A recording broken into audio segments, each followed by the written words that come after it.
Welcome to BeFM Drama, where we're bringing you the final part in our 5-part adaptation of the Priory School, a classic Sherlock Holmes mystery.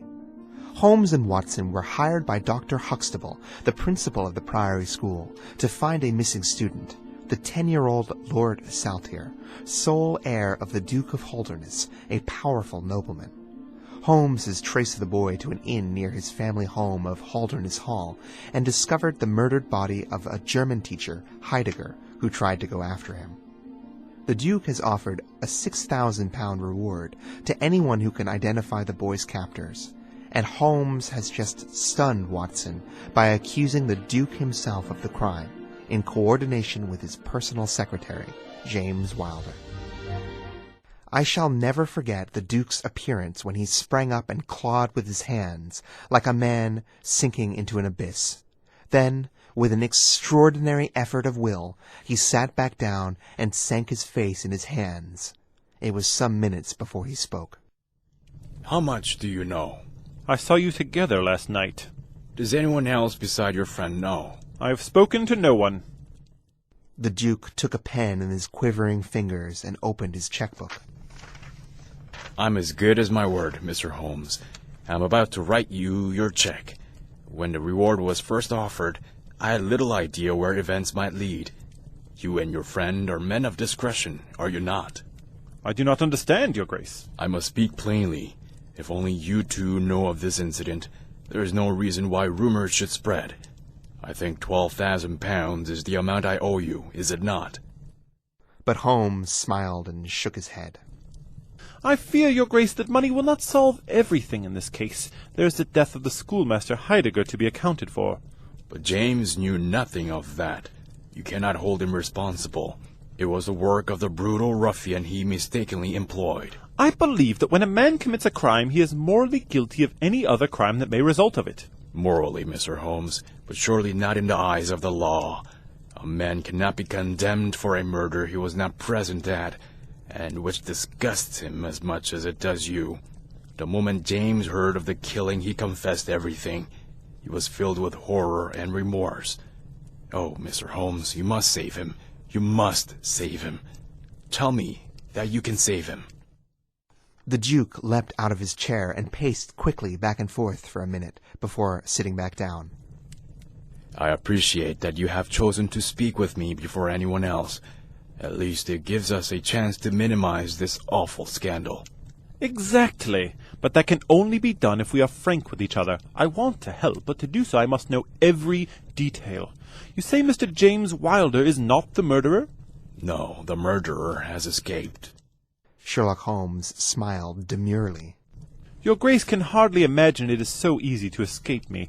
Mr. Reuben Hayes was arrested in Chesterfield at 11 o'clock last night in response to my telegraph. The Duke leaned back in his chair and stared with amazement at my friend. Your powers are hardly human. Sir Reuben Hayes has been taken. I'm glad to hear it, if it will not harm the fate of James. Your secretary? No, sir, my son. It was Holmes's turn to look astonished. This is entirely new to me, Your Grace. Please, I need you to tell me everything. I'll conceal nothing. Honesty is the best solution to the desperate situation James' jealousy has created.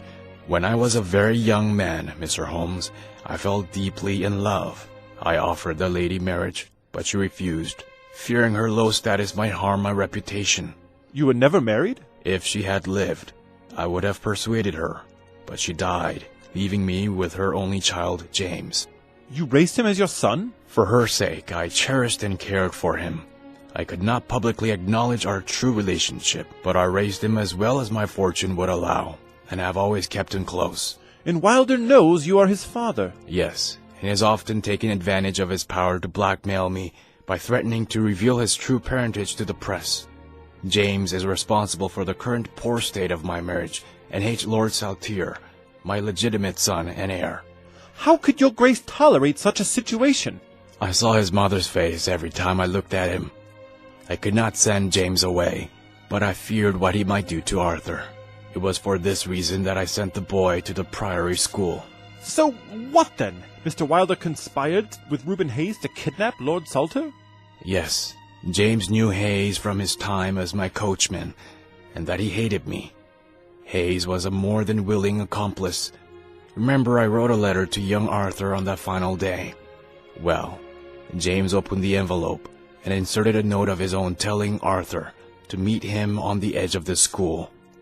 James bicycled over that evening, met Arthur as planned, and told him that if he snuck out to the wood at midnight, he would find a man with horses waiting to take him to his mother.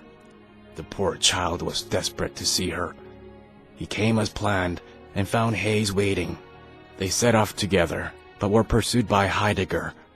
Hayes ambushed the school teacher and killed him with his stick, then brought my terrified son to the fighting cock and locked him in a room upstairs. And you knew nothing of this? Nothing. I was perfectly ignorant when we first met 2 days ago. And Wilder's motive? Much of his thinking seemed irrational. He intended to ransom Arthur, to hold him until I agreed to acknowledge him as my true heir and write him into my will. James knew I would never betray him to the police. But the death of Heidegger changed things completely. James never wanted to hurt anyone, and Hayes didn't tell him what he had done.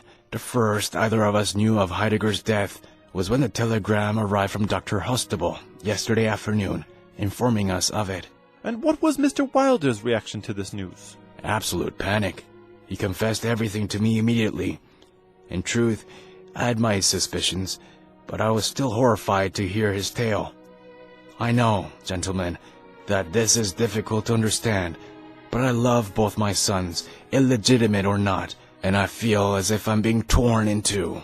Please, Your Grace, what did Wilder do next? He begged me to keep his secret for 3 days, to give Mr. Hayes a chance to escape. I agreed, as I always do. James rushed to the fighting cock to warn Hayes. As soon as night fell, I went to join James and see my dear Arthur at the inn. I found him safe, but horrified by the murder he had seen. James forced me to agree to keep Arthur at the inn for some days, under the care of the servants, to give him time to come up with a plan to explain Lord Saltire's disappearance and rediscovery to the police. Now, Mr. Holmes, I've confessed all. Holmes sat in silent thought for a few minutes before he spoke. You have put yourself in a very serious legal position. You're an accessory to a felony and have assisted in the escape of a murderer. And your attitude towards your younger son is nearly equally terrible on a moral level. You would leave him in the killer's inn? I have James' solemn promise. What are promises to such people? Who's to say he won't be kidnapped again? You have exposed your innocent younger son to imminent and unnecessary danger. It's utterly unjustifiable. The proud Duke's face turned a deep red, but he did not speak. I will help you, on the condition that you call for the footman at once. Without a word, the Duke pressed an electric bell. A servant entered, and Holmes spoke to him. Your young master has been found. It is the Duke's desire that you send a carriage to the Fighting Cock Inn at once and bring Lord Saltire home. The servant ran out of the room with a smile on his face. Now that we've secured the future, we can deal with the past. I am not a policeman. As long as justice is done, I see no reason to expose what I know. As for Hayes, forget him. The gallows await. From the police point of view, you'll have kidnapped the boy to demand ransom. Anything he says about your Grace or Mr. Wilder will be regarded as fantasy. He murdered Heidegger in cold blood and will pay for it. As for Mr. Wilder, no good can come from allowing him to remain in your household. It is already settled that he shall leave me forever, and seek his fortune in Australia. In that case, Your Grace, with the source of unhappiness removed from your marriage, I would suggest making whatever apologies you can to the Duchess, and do your best to restore the love that once existed between you, for the sake of your poor son. I wrote to the Duchess with that intention this morning. Holmes stood up. In that case, I think my friend and I can congratulate ourselves on the happy result of our time in the North. But there's one more small thing I wish to ask. Hayes equipped his horses with shoes that faked the tracks of cows. How did he come by such an extraordinary trick?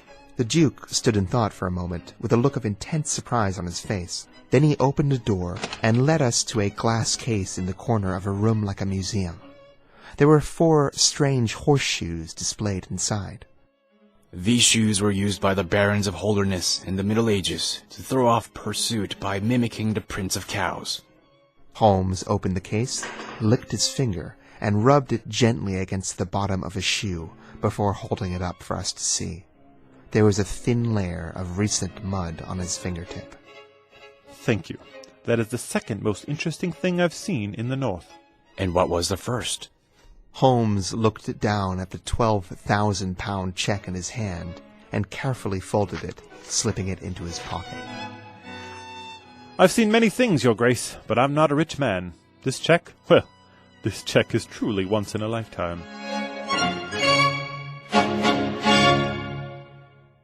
And with that sudden bounty of riches, we've come to the end of our 5-part adaptation of the Priory School here on BeFM Drama. We hope that you'll tune in Sunday to hear our special compilation broadcast of this story, and that you'll join us again next week for more BeFM Drama.